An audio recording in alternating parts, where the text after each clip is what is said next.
That's the breaking news coming out of the Bloemfontein High Court. Dr Nandipha Magudumana losing the application for leave to appeal. Let's quickly get a sense now from our reporter, Linda Mnisi. Linda, good morning to you once again. So let's deal with matters that arose there.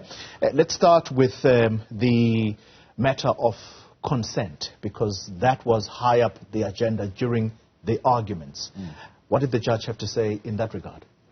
Well, the judge looked at, the submissions that were made in terms of consent and what consent needs to look like.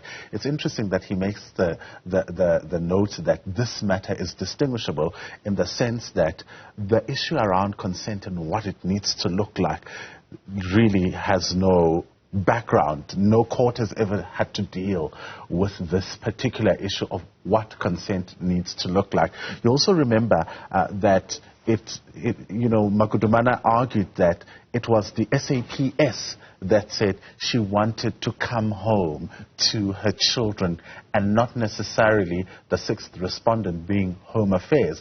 Home Affairs, you'll remember, said we played a role in, of course, making sure that they come back to South Africa. We were there to make sure that that process unfolds. The SAPS said, no. We were there just to accompany Home Affairs. We did not participate. But Magudumana then argued that this version of me having consented did not come from Home Affairs. It came from the SAPS. And what the judge is noting here is that she did not, in fact, consent to coming home. It's not the sixth respondent's case that she consented to coming home. What she said was that she wanted to go home to her children. She did not necessarily consent to this process. Yeah. She wanted to go home to be with her children, and there was the consent. The other element, very quickly on this one, had to do with her describing the entire process as an extradition disguised as a deportation. What did the judge have to say about that?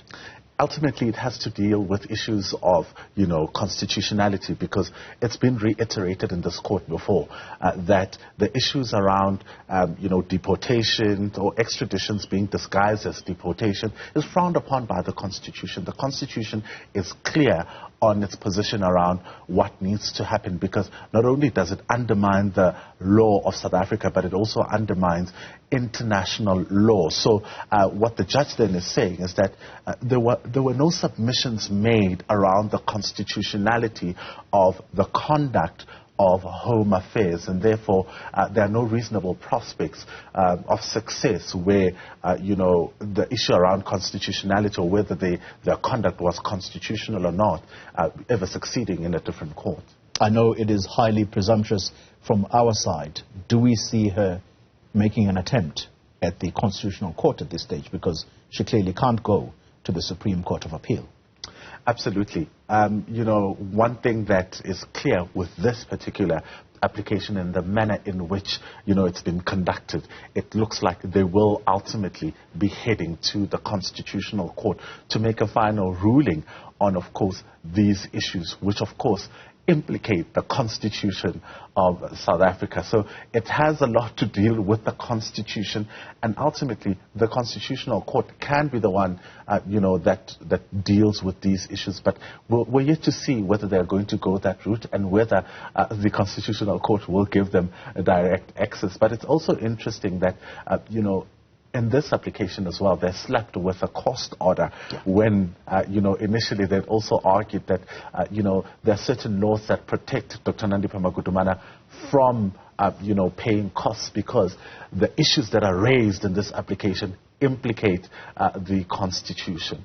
Well, I suspect that you are probably going to get on the phone now and be talking to her legal team. Linda Mnisi, thank you very much. Our reporter watching the case around Dr. Nandipha Magudumana very closely. Will it